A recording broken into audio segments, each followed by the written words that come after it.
ৰাগ মেঘমলহাৰ এই ৰাগৰ নাম হয়তো আপোনালোকে শুনিছে আৰু হয়তো বহুতে এই ৰাগ পৰিৱেশন কৰে। আজি মই এই ৰাগৰ গায়ন শৈলীটো অৰ্থাৎ কি ধৰণে পৰিৱেশন কৰিলে ৰাগটো স্পষ্ট হ'ব আৰু সুন্দৰ ৰূপত ফুটি উঠিব তাৰ বৰ্ণনা কৰিম। আৰু আচলতে গায়কীৰ জৰিয়তেই মই পৰিৱেশন কৰিব বিচাৰিম আৰু হয়তো আপোনালোকে তাৰ পৰা উপকৃত হ'ব। ইয়াৰ আলাপ, ইয়াৰ টান কি ধৰণে প্ৰয়োগ কৰা হয়, স্বৰসমূহ কি ধৰণে লোৱা হয়, বুল আলাপ কি ধৰণে গোৱা হয়, বুল টান কি ধৰণে ল'ব পৰা যায়, এই কথা জানিব পৰা যাব। গতিকে হয়তো ভিডিঅ'টো কেইবাটাও খণ্ডত হ'ব পাৰে, আপোনালোকে স্ক্ৰল কৰি চাব পাৰিব। মই গতিকে ইয়াৰ আৰম্ভণিৰ আলাপটো আৰম্ভ কৰিম। আৰু লগতে এটা কথা ক'ব বিচাৰিম যে ৰাগ মেঘমলহাৰ, যিহেতু নামতে আপোনালোকে গম পাইছে যে মেঘমলহাৰ অৰ্থাৎ বাৰিষাৰ বৰ্ণনা এই ৰাগত স্পষ্ট হয়, বৰ্ষাকালীন ৰাগ হয়। গতিকে অতি সুন্দৰ ৰাগ এটি। গতিকে আহকচোন আমি আৰম্ভ কৰোঁ।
रे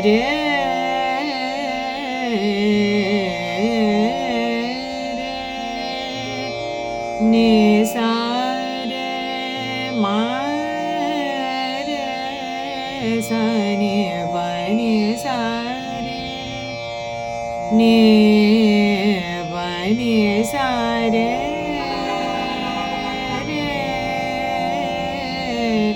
नि सा रे नि सा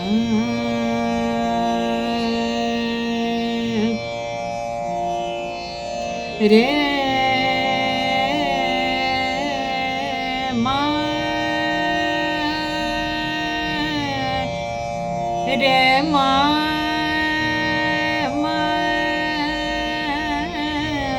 रे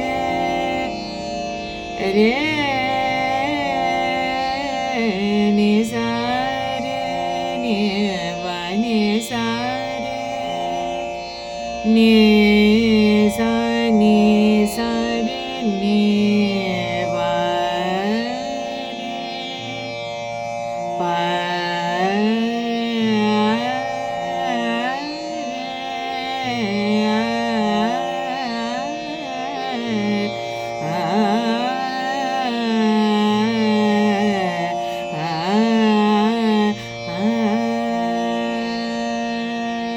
प গতিকে আপোনালোকে দেখিলে কি ধৰণে ইয়াৰ আৰম্ভণিৰ চাটো এষ্টাব্লিছ কৰা হৈছে। গতিকে আচলতে আলাপ কৰোঁতে এতিয়া খুব কম সময়ৰ ভিতৰতে পৰিৱেশন কৰিবলগীয়া হোৱাৰ বাবে সামান্য তাৰ ৰূপখিনি দেখুওৱা হৈছে। আচলতে চা এষ্টাব্লিছ কৰোঁতে আৰু সময় লাগে, কিন্তু অতি কম সময়ত পৰিৱেশন কৰিবলৈ লগীয়া হোৱাৰ বাবে মই সম্পূৰ্ণ ৰূপটো ইয়াৰ দেখাই দিছোঁ। আপোনালোকে স্বৰখিনি লিখি ল'ব পাৰিব। গতিকে ৰাগটো মিৰি প্ৰধান ৰাগ হয়। ইয়াৰ বৰাখিয়ালটো গায়কীৰ ৰূপটো মই দেখাব বিচাৰিম।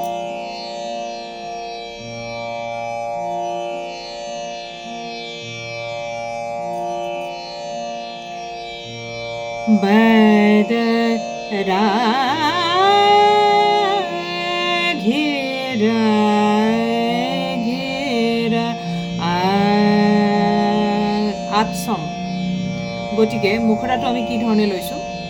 বদৰা घेरा घेरा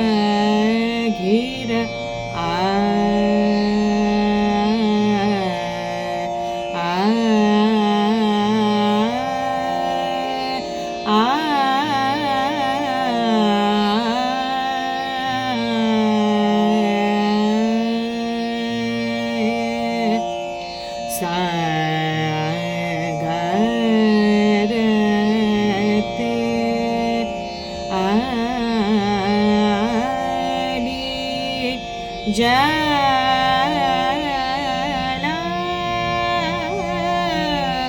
भारा ला